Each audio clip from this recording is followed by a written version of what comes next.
HSC 2026 batch কি অবস্থা সবার? তোমাদের আজকের ক্লাস অর্থনীতি দ্বিতীয় পত্র অষ্টম অধ্যায় ওয়ান শট এমসিকিউ আমরা শুরু করছি।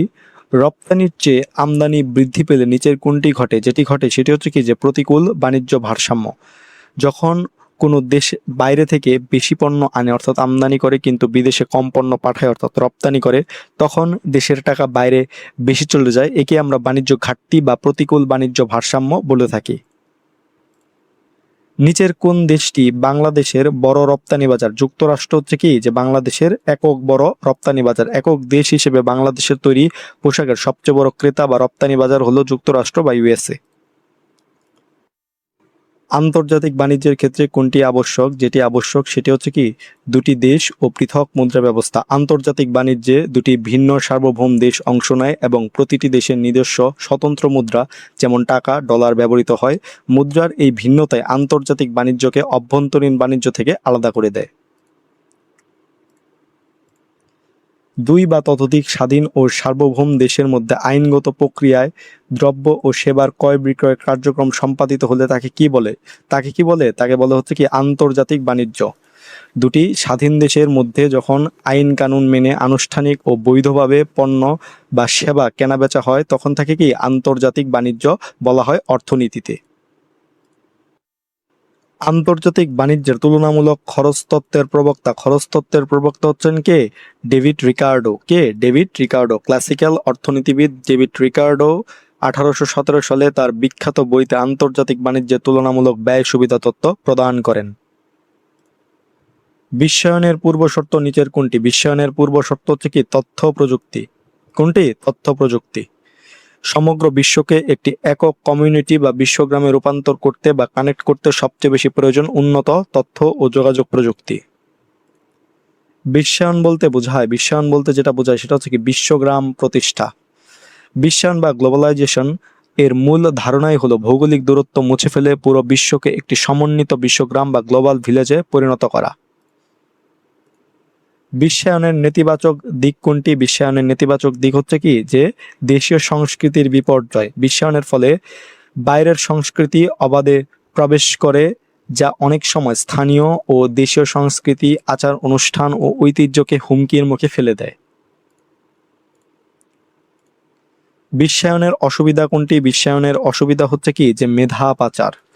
বিশ্বায়নের কারণে এক দেশের সুযোগ সুবিধা অন্য দেশ থেকে সহজে আনা যায় বা সুযোগ সুবিধাগুলো সম্পর্কে সহজে জেনে ফেলা যায়, ফলে অনুন্নত ও উন্নয়নশীল দেশ থেকে উচ্চশিক্ষিত ও দক্ষ মেধা উন্নত দেশে চলে যায়। বিশ্বায়ন করতে মূলত বোঝায় যে কি অর্থনৈতিক বিশ্বায়ন। বিশ্বায়ন করতে মূলত বোঝায় যে অর্থনৈতিক বিশ্বায়ন। বিশ্বায়নের মূল ভিত্তি ও প্রথম চালিকা শক্তি হলো অবাধ বাণিজ্য, আন্তর্জাতিক বিনিয়োগ ও অর্থনৈতিক লেনদেন। সংক্ষেপে যা কি অর্থনৈতিক বিশ্বায়ন। বিশ্বায়নের সুবিধা কোনটি? বিশ্বায়নের সুবিধা হচ্ছে কি যে ধনী দরিদ্রের বৈষম্যর যে ব্যাপকতা আছে সেইটা। বিশ্বায়নের সুফল উন্নত দেশ ও ধনকুবেররা বেশি ভোগ করে, যার ফলে ধনীরা আরো ধনী এবং গরিবেরা কি আরো গরিব হয়ে পড়ে। বাংলাদেশের রপ্তানি প্রক্রিয়াকরণ অঞ্চল এর সংক্ষিপ্ত রূপ কোনটি? বাংলাদেশের রপ্তানি প্রক্রিয়াকরণ অঞ্চলের সংক্ষিপ্ত রূপ হচ্ছে কি ইপিজেড। কোনটি? ইপিজেড এর পুনরূপ হচ্ছে কি এক্সপোর্ট প্রসেসিং জোন, যেখানে দেশি বিদেশি বিনিয়োগকারীদের কর ছাড় ও সুবিধা দিয়ে শুধুমাত্র রপ্তানিমুখী পণ্য উৎপাদনের ব্যবস্থা করা হয়। এইচওয়াইভি টেকনোলজি এর পুনরূপ কি? এইচওয়াইভি টেকনোলজি এর পুনরূপ হচ্ছে কোনটা? যে হাই ইয়াল্ডিং ভ্যারাইটি টেকনোলজি। হাইব্রিড বা উচ্চ ফলনশীল শস্যের উদ্ভাবন ও ব্যবহারকে সংক্ষেপে এইচওয়াইভি টেকনোলজি বলা হয়। বাংলাদেশ কোন দেশে বেশি জনশক্তি রপ্তানি করে? কোন দেশে? সৌদি আরবে সবচেয়ে বেশি জনশক্তি রপ্তানি করে। বাংলাদেশের শ্রমবাজারে সবচেয়ে বড় অংশটি জুড়ে রয়েছে মধ্যপ্রাচ্য, যার মধ্যে একক দেশ হিসেবে সৌদি আরবে সবচেয়ে বেশি প্রবাসী বাংলাদেশি কর্মরত। বাংলাদেশের আন্তর্জাতিক বাণিজ্যের সবচেয়ে উল্লেখযোগ্য পরিবর্তন কোনটি? বাংলাদেশের আন্তর্জাতিক বাণিজ্যের সবচেয়ে উল্লেখযোগ্য পরিবর্তন হচ্ছে কি যে অপ্রচলিত দ্রব্যের রপ্তানি বৃদ্ধি।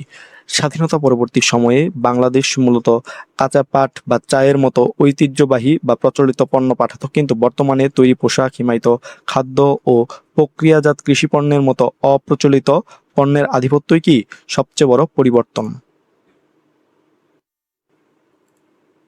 বাংলাদেশের রপ্তানিতে অপ্রচলিত পণ্যের চাহিদা কোন ধরনের? সেটা কি স্থিতিস্থাপক। অপ্রচলিত পণ্যগুলোর আন্তর্জাতিক বাজারে অনেক বিকল্প বা প্রতিযোগী দেশ থাকে, তাই দাম সামান্য বাড়ালে বা কমলে চাহিদা অনেক বেশি পরিবর্তিত হয়, যেটি স্থিতিস্থাপক চাহিদা। আন্তর্জাতিক বাণিজ্যের ফলে কি হয় যে বিশ্বের মোট উৎপাদন বৃদ্ধি পায়। আন্তর্জাতিক বাণিজ্যের ফলে প্রতিটি দেশ তাদের সবচেয়ে কম খরচে উৎপাদিত পণ্যে বিশেষজ্ঞ হয়ে ওঠে, যার ফলে আন্তর্জাতিক স্তরে সার্বিক যে উৎপাদন আছে সেটা কি বৃদ্ধি পায়। দেশের অভ্যন্তরে সংগঠিত বাণিজ্যকে কি বলে? দেশের অভ্যন্তরে সংগঠিত বাণিজ্যকে কি অভ্যন্তরীণ বাণিজ্য বলা হয়। একটি দেশের ভৌগোলিক সীমানার ভেতর, যেমন ঢাকা থেকে চট্টগ্রাম, যে ব্যবসা বাণিজ্য ঘটে তাকে কি অভ্যন্তরীণ বাণিজ্য বা ইন্টারনাল যে ট্রেড আছে, ইন্টারনাল ট্রেড বলা হয়। বাংলাদেশের আমদানিকৃত মূলধন জাতীয় দ্রব্য কোনটি? মূলধন জাতীয় দ্রব্য হচ্ছে কি কৃষি যন্ত্রপাতি, যে পণ্য সরাসরি ভোগ করা হয় না বরং নতুন পণ্য উৎপাদনে যন্ত্র হিসেবে ব্যবহৃত হয়, তাই কি মূলধনী দ্রব্য, যেমন ট্রাক্টর, পাওয়ার টিলার, কৃষি যন্ত্রপাতি ইত্যাদি। কোনটি অভ্যন্তরীণ ও আন্তর্জাতিক বাণিজ্যের মধ্যে পার্থক্য নির্ধারক? কোনটি? সেটি হচ্ছে কি মুদ্রা। দেশের অভ্যন্তরের একই মুদ্রা যেমন টাকা চলে, কিন্তু আন্তর্জাতিক বাণিজ্যে দুই দেশের মধ্যে আলাদা মুদ্রা ও বৈদেশিক বিনিময় হার প্রয়োগ করতে হয়। বাংলাদেশের প্রধান অপ্রচলিত রপ্তানি দ্রব্য কোনটি? অপ্রধান যেটা আছে সেটা হচ্ছে কি তৈরি পোশাক কি অপ্রচলিত একটি রপ্তানি দ্রব্য, যে পণ্যগুলো প্রাচীনকাল বা দীর্ঘদিন ধরে রপ্তানি তালিকার প্রাধান্য পায়নি কিন্তু সম্প্রতি সবচেয়ে বেশি আয় আনছে, তাই কি অপ্রচলিত পণ্য। তৈরি পোশাক হলো বাংলাদেশের সবচেয়ে বড় অপ্রচলিত রপ্তানি খাত। ইপিজেড এর পুনরূপ কি? এটা আমরা আগেই পড়েছি যে ইপিজেড এর পুনরূপ হচ্ছে কি এক্সপোর্ট প্রসেসিং জোন। আন্তর্জাতিক বাণিজ্যের বিধিনিষেধ থাকলে তাকে কি বলে? তাকে বলা হচ্ছে কি যে সংরক্ষিত বাণিজ্য। আন্তর্জাতিক বাণিজ্যে যখন কোনো দেশীয় শিল্পকে বাঁচাতে ট্যারিফ, শুল্ক বা কোটা আরোপের মাধ্যমে বাণিজ্যকে সীমিত করে, তখন তাকে কি সংরক্ষিত বাণিজ্য বলা হয়। আন্তর্জাতিক বাণিজ্য হলো দুই বা ততোধিক সার্বভৌম দেশের মধ্যে দ্রব্য ও সেবার লেনদেন। কে বলেছেন? হচ্ছে কে? Kindle Berger. প্রখ্যাত অর্থনীতিবিদ সিপি কিন্ডেল বার্জার আন্তর্জাতিক বাণিজ্যের এই সহজ ও সার্বজনীন সংজ্ঞাটি দিয়েছেন। নিচের কোনটি অপ্রচলিত রপ্তানি দ্রব্য? যেটা অপ্রচলিত রপ্তানি দ্রব্য সেটা হচ্ছে কি হিমায়িত খাদ্য।